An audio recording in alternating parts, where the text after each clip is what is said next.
Aquí comienza Entendiendo los Tiempos. Con ustedes, su anfitrión, Eduardo Saladín.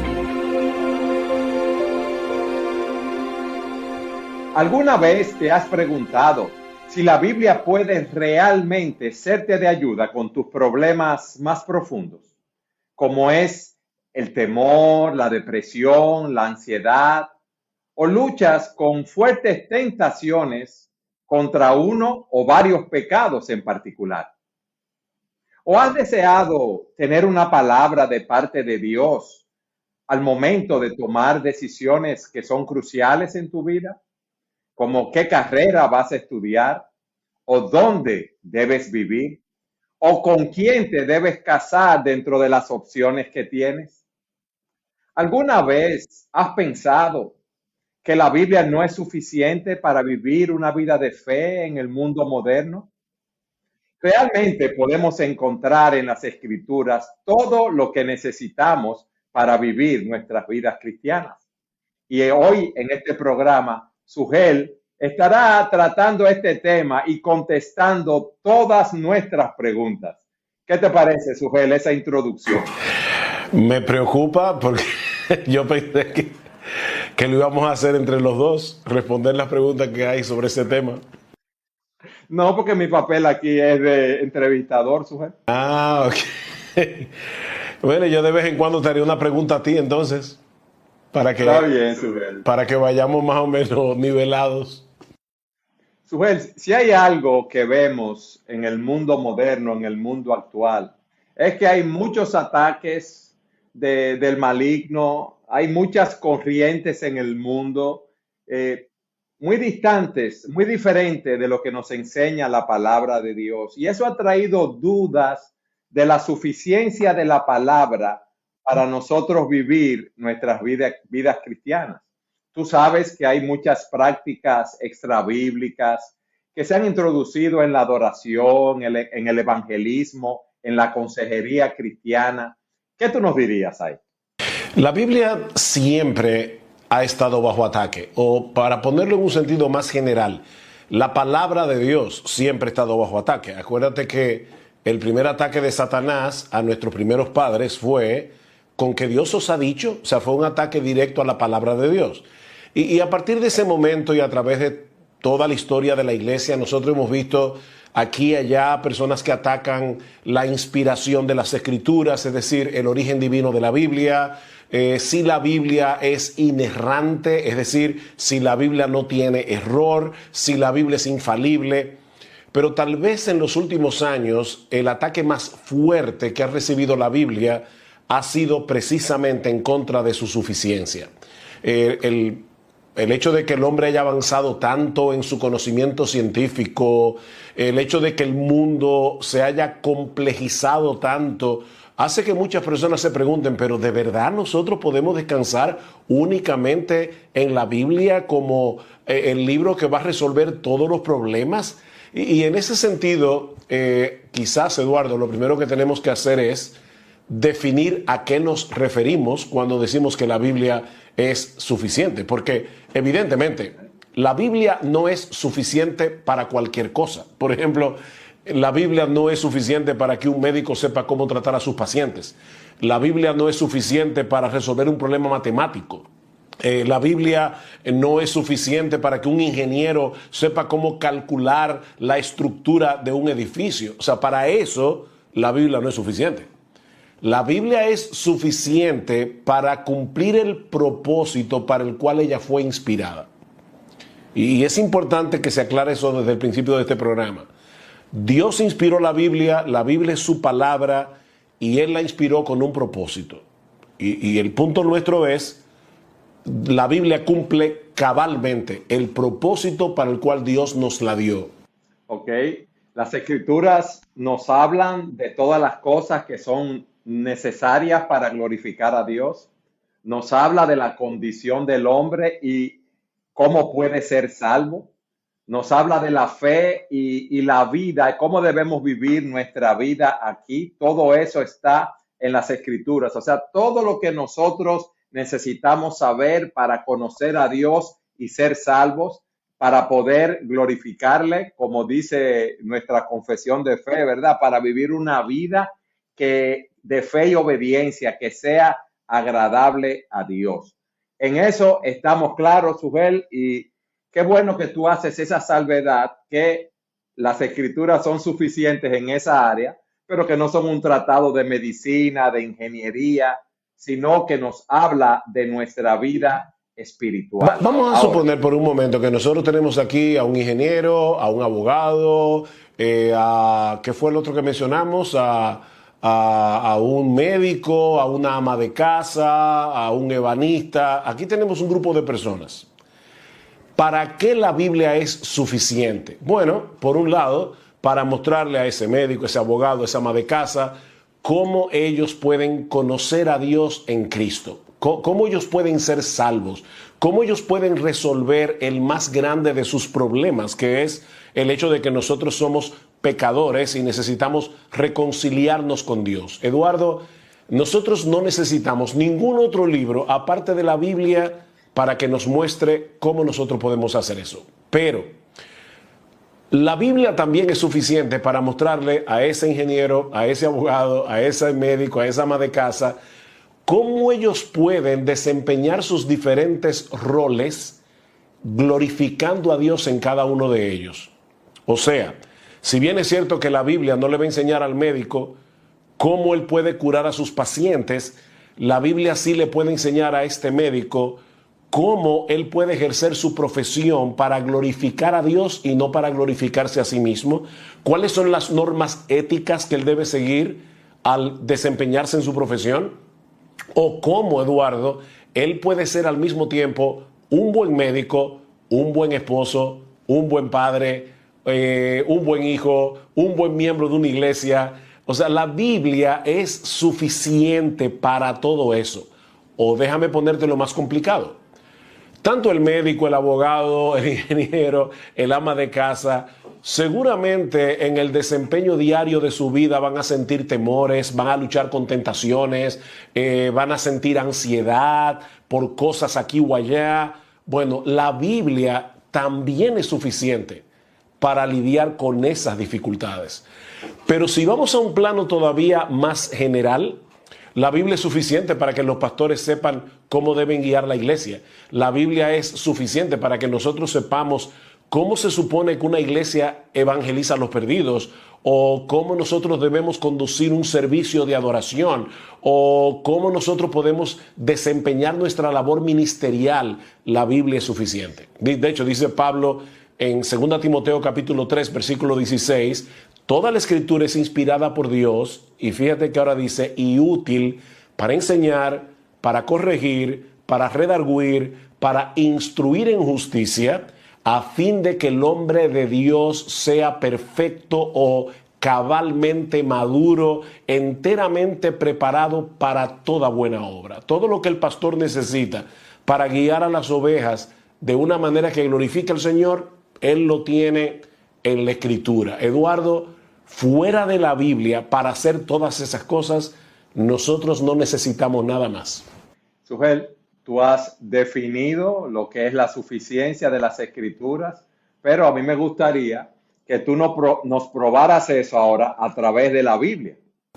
Bueno, así como la Biblia dice que ella es inspirada, así como la misma Biblia dice que ella es inerrante, sin error, que es infalible, la Biblia dice de ella misma que ella es suficiente. Y hay varios pasajes que nosotros podemos buscar, pero yo creo que el mejor de todos, el más amplio tal vez, es el Salmo 19. Y por eso yo quisiera concentrarme en este salmo. Este es un salmo interesante, Eduardo, porque habla de la revelación de Dios, tanto de la revelación general, es decir, cómo Dios se revela a través de la creación, como de la revelación especial, que es la revelación escrita.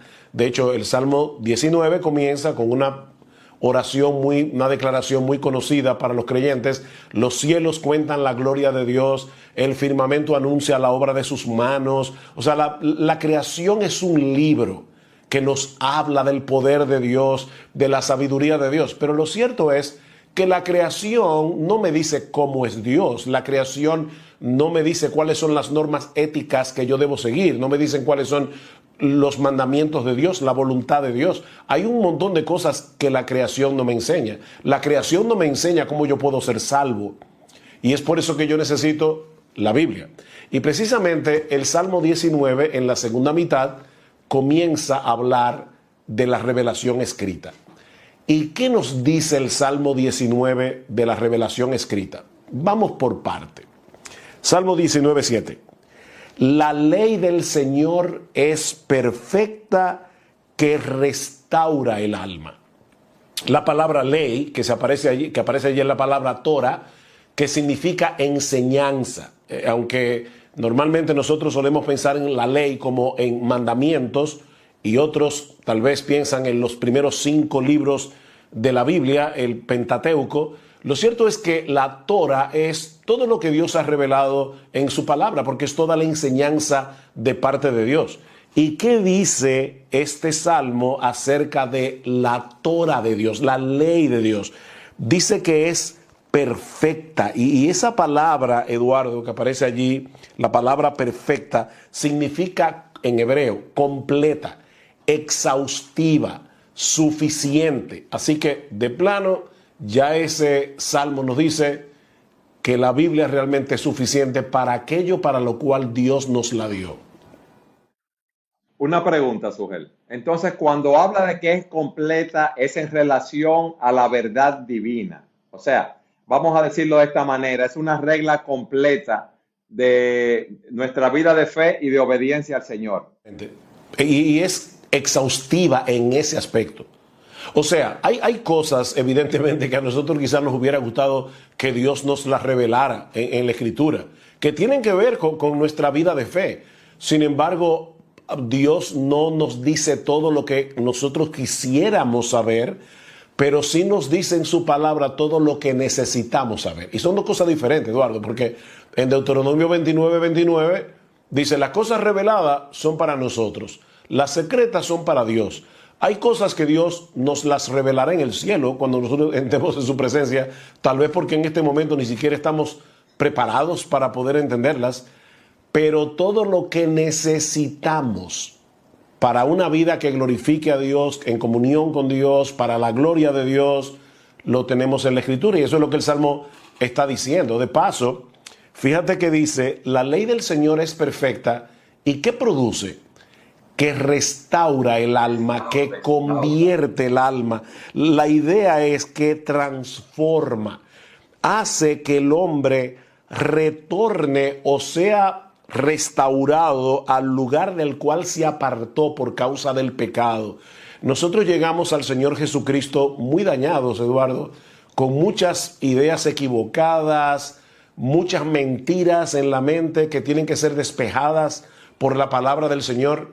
Bueno, la Biblia es suficiente para comenzar a ajustar los tornillos que están desajustados y nosotros podamos ser restaurados para ser hombres cabales, como Dios quiere que nosotros seamos. Sin ser perfectos, nunca llegaremos a ser perfectos de este lado de la eternidad. Sugel, una pregunta.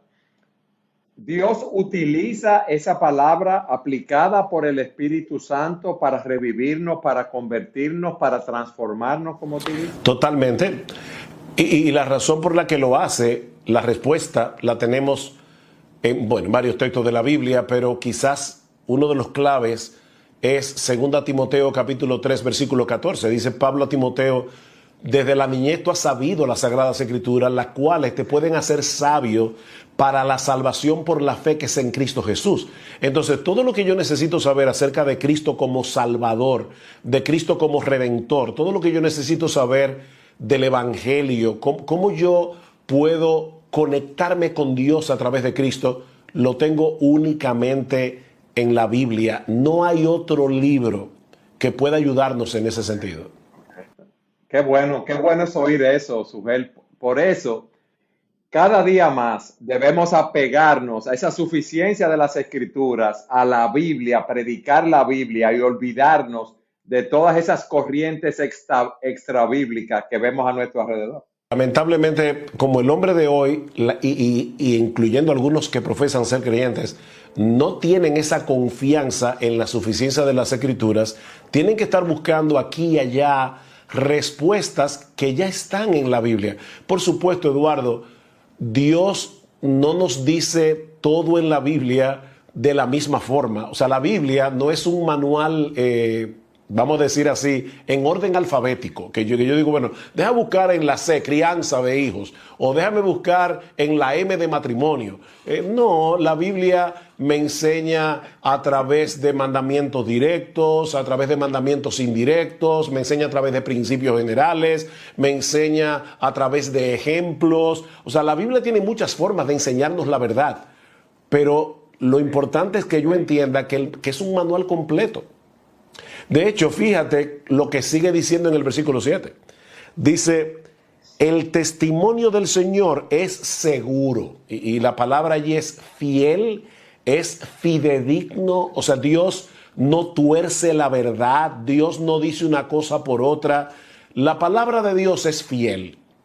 ¿Y qué produce? Dice, hace sabio al sencillo. Y esa palabra sencillo, la idea que da es de un simple. Tú ves esas personas que son súper crédulas, que lamentablemente tienen la mente abierta para todas las teorías que se inventan los hombres de aquí a allá. Increíblemente, Dios puede tomar a un hombre simple, así de crédulo, y si él se apega a la Escritura, hacerlo sabio, para que sepa distinguir la verdad del error, para que sepa distinguir entre lo bueno y lo excelente, para que sepa discernir. Nosotros necesitamos discernir. Eduardo, hay tantas decisiones que el hombre debe tomar, para las cuales necesita sabiduría. Pero yo necesito una base estable y segura sobre la cual construir mi vida. Y esa base es la palabra de Dios. ¿Qué más nos dice ese salmo? Bueno, dice en el versículo 8, los preceptos del Señor son rectos, que alegran el corazón. A mí me llama esa línea muchísimo la atención, porque lo que está diciendo, por un lado, es que todo lo que nos ordena la Biblia viene con el peso y la autoridad del mismo Dios.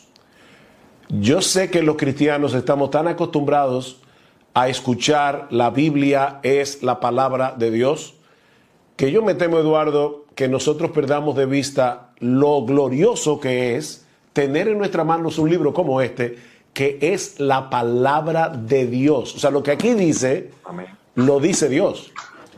Ahora, si eso es así, ¿qué produce el hecho de que tú le hagas caso a la Biblia en vez de hacerle caso a las opiniones humanas que se oponen a la Biblia, o en vez de hacerle caso a la inclinación de tu propio corazón, a tus propias opiniones? ¿Cuál será el resultado de tú hacerle caso a Dios? Gozo, Sujel, alegría, como dice el texto aquí, porque vamos a estar andando en el camino de Dios y vamos a tener, como dice un autor, la sonrisa de Dios en nuestro corazón. Sin embargo, lamentablemente, ¿qué piensan muchas personas cuando escuchan hablar de los mandamientos, los preceptos de Dios, que son una camisa de fuerza? Piensan que son gravosos, una camisa de fuerza. Sin embargo, ¿qué dice la Biblia? No, todo lo contrario. Si tú te llevas de Dios, al final de cuentas tú vas a cosechar gozo, alegría. El mismo Cristo dice, estas cosas os he hablado. Eso está en Juan 15:10, creo. Estas cosas os he hablado para que tengáis mi gozo en ustedes y que vuestro gozo sea completo. O sea, yo les estoy hablando palabras que al final de cuentas son las que van a hacer que su vida camine bien. Así que hazle caso a Dios. Sí, lo que pasa, Sujel, es que nosotros le hacemos caso a Dios muchas veces cuando vemos que las cosas están saliendo bien.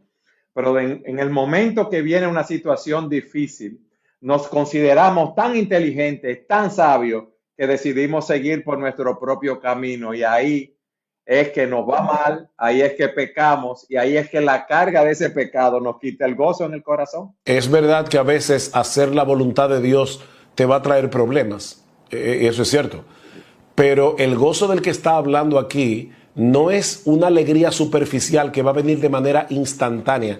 A veces, Eduardo, nosotros tenemos que sufrir para poder experimentar el verdadero gozo. Y yo sé que eso suena rarísimo, pero es como, para poner un ejemplo que todas las madres que nos están mirando lo van a entender perfectamente. Dar a luz un hijo es doloroso, Eduardo, pero qué gozo tan grande trae cuando la madre da luz al muchacho.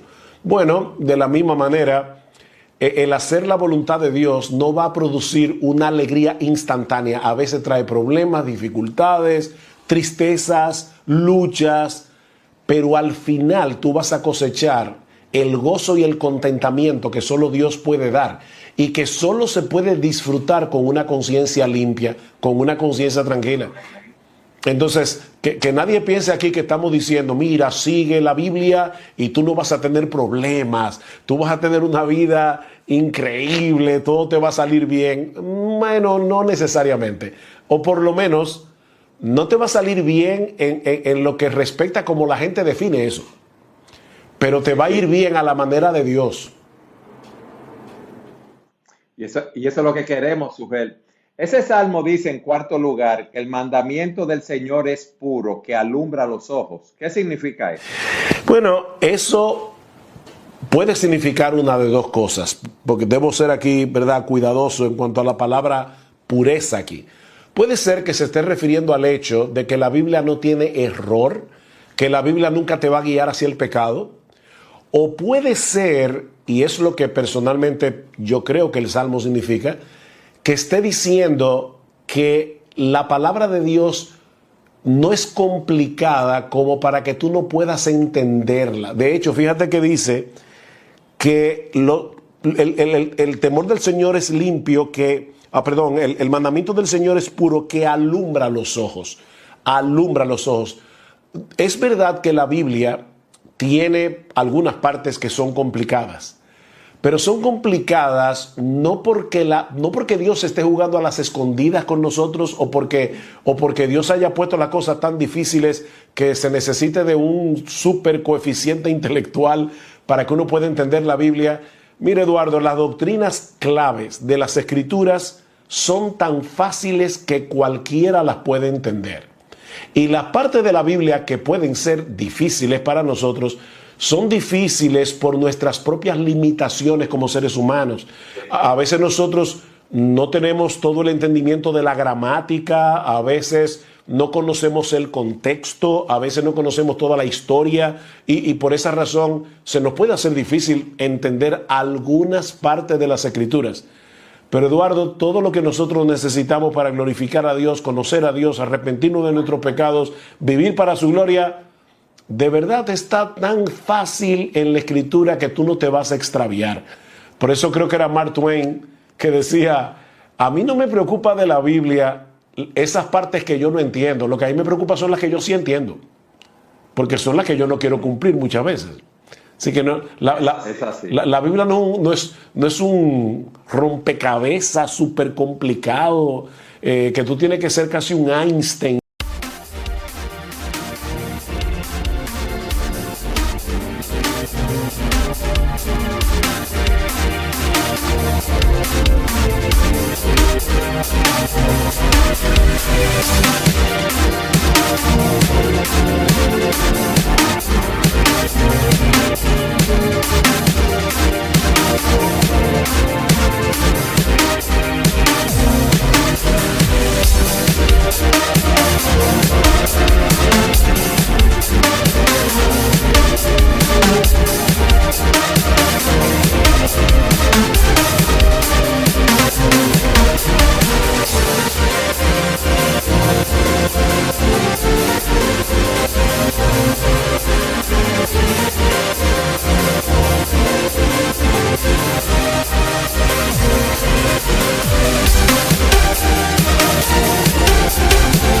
Para poder entenderla, no.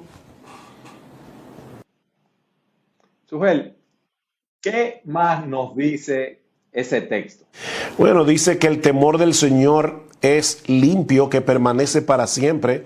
Y es sorprendente que el hecho de que ahí se equipare la palabra escritura con temor. Y del temor, obviamente, del que se está hablando allí, es esa reverencia, ese asombro por la persona de Dios. O sea, la Biblia nos provee todo lo que nosotros necesitamos para ver a Dios en toda su grandeza, de tal manera que nosotros nos quedemos asombrados, sorprendidos, podamos reverenciar al Señor. Y dice que ese temor por la grandeza de Dios, un temor que de paso no nos mueve a huir de Dios, sino a refugiarnos en Dios, dice que permanece para siempre. Es decir, como la Biblia no tiene impurezas, como la Biblia no está corrompida, la Biblia no necesita que le hagamos, Eduardo, ¿cómo se dice en español? Updates. Actualizaciones. Actualizaciones, esa es la palabra que estaba buscando. La Biblia no necesita actualizarse. La Biblia dice lo que dice y ella no pasa. O sea, Cristo dice, el cielo y la tierra pasarán, mis palabras nunca pasarán. La palabra del Señor permanece para siempre. Mire, Eduardo, si Cristo no vuelve dentro de los próximos 500 años, bueno, dentro de 500 años, la Biblia va a ser suficiente para el pueblo de Dios de ese tiempo. Y mira que yo me imagino que con lo rápido que va el mundo, si es que Cristo no ha venido antes, y yo espero que sí, que venga pronto, pero estoy dando un supuesto, dentro de 500 años este mundo va a estar muy complicado, mucho más complicado que ahora. Sí. Y la Biblia va a seguir siendo suficiente. Suel, ese salmo también nos dice que los juicios del Señor son verdaderos, todos ellos justos. ¿Qué significa eso? Ok, normalmente cuando uno escucha la palabra juicio, uno se imagina un tribunal, ¿verdad? Donde se va a dar un veredicto. Pero realmente la idea de la palabra juicio allí es opinión. ¿Tú has oído cuando se habla de alguien que dice que tiene buen juicio? ¿Qué significa eso, Eduardo? Sí. ¿Cómo tú? Que tiene, vamos a decir, una buena cabeza para tomar buenas decisiones, como decimos nosotros. Exacto, esa persona a la hora de tomar una decisión evalúa todas las posibilidades y toma la decisión más prudente, toma la decisión más sabia. Bueno, lo que está diciendo aquí es que los juicios del Señor son verdaderos, todos ellos justos. Y la idea, lo que el salmista está diciendo aquí, es que lo que Dios piensa con respecto a cualquier cosa es lo que es. Mire, Eduardo, definitivamente este es un mundo que está lleno de opinadores.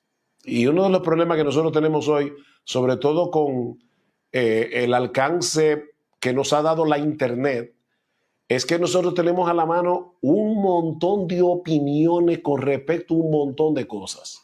Y a veces nos sentimos confusos. O sea, ¿qué hago? Porque un experto dice esto, un experto dice lo otro. De hecho, en esta misma pandemia, y no me quiero meter, ¿verdad?, en un tema, no me quiero meter en ese tema complicado, pero en esta misma pandemia, uno de los grandes problemas que nosotros hemos tenido, Eduardo, es que hay expertos que dicen una cosa y expertos que dicen una cosa completamente diferente. Entonces, ¿qué hago? ¿Cómo yo puedo guiar mi vida en medio de este mar de opiniones? Bueno, mira, cuando tú tienes una opinión de Dios revelada en su palabra, ya no hay nada más que hablar. Sigue la opinión de Dios. Claro, obviamente, perdón, Eduardo, déjame aclarar algo aquí. Aquí, con respecto a la pandemia, otra vez tengo que aclarar lo mismo que dije al principio. Como la Biblia no es un libro de medicina, evidentemente tú vas a tener que tomar una decisión en cuanto a cosas médicas, llevándote de autoridades, indudablemente, porque Dios le ha dado al hombre sabiduría para desarrollar medicamentos, para que la medicina avance, y ahí ya tú vas a tener que tomar una decisión si te vacunas, si no te vacunas, o sea, ese tipo de cosas. Definitivamente la palabra vacuna no aparece en la Biblia. Entonces eso no lo vas a resolver así. Sin embargo, Mujer, es mejor decir ok, que lo que Dios dice acerca del matrimonio, lo que Dios dice acerca de la sexualidad del hombre es así, acerca de la sexualidad de la mujer es así, y no tenemos que estar inventando nuevas teorías, porque ya Dios definió todas esas cosas. mira ahora lo que está pasando en un país latinoamericano donde ahora se quiere quitarle el nombre a la mujer y ponerle persona menstruante. Una cosa de verdad que Sí, es una locura total. Bueno, no, la Biblia le dice a una persona que puede estar confundida con respecto al tema de género, mira, Dios hizo al hombre varón y hembra, ya, mira qué fácil. Y la opinión de Dios es la opinión que vale. Como dice Romanos capítulo 4, capítulo 3, versículo 4, sea Dios veraz y todo hombre mentiroso. Cuando Dios habla, ya no hay nada más que hablar. Ahora, vamos al tema complicado de la vacuna. Imagínate que nosotros estamos en una iglesia y hay personas que tienen una opinión de que nos debemos vacunar, otros tienen una opinión de que no nos debemos vacunar. Bueno, la Biblia no te va a resolver ese problema. Sin embargo, la Biblia sí te va a dar principios muy claros para saber cómo tú puedes tener una diferencia de opinión con tu hermano en una forma que glorifique a Dios y que no termine dividiendo una iglesia. Porque, Eduardo, es una pena que en discusiones de este tipo,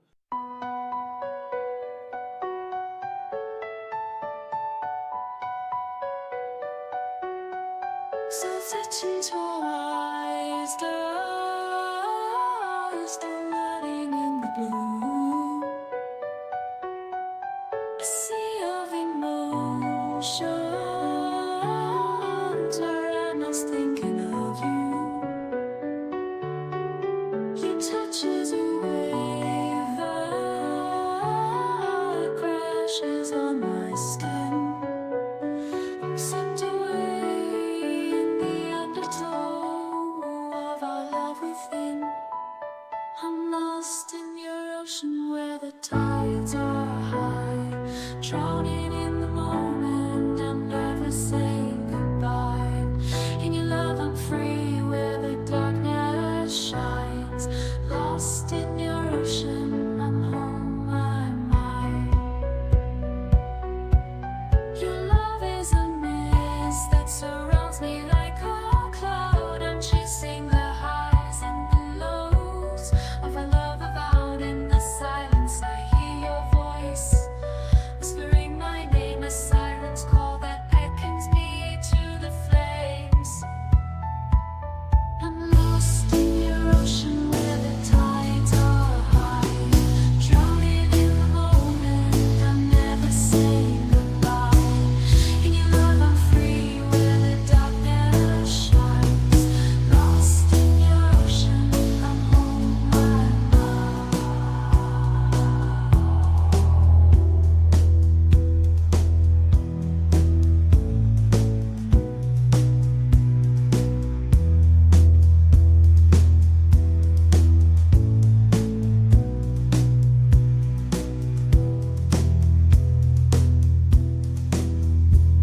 in the darkest night, you're my guiding light, a beacon in the storm that navigates me through the fight. Your love is a shelter where I can be myself, a place to call my own, where our love can love full, lush in trenutation, with a focus on the female. I'm lost in your ocean where the tides are high, drowning in the moment. I'm never saying goodbye. In your love I'm free where the darkness shines. Lost in your ocean, I'm home, I'm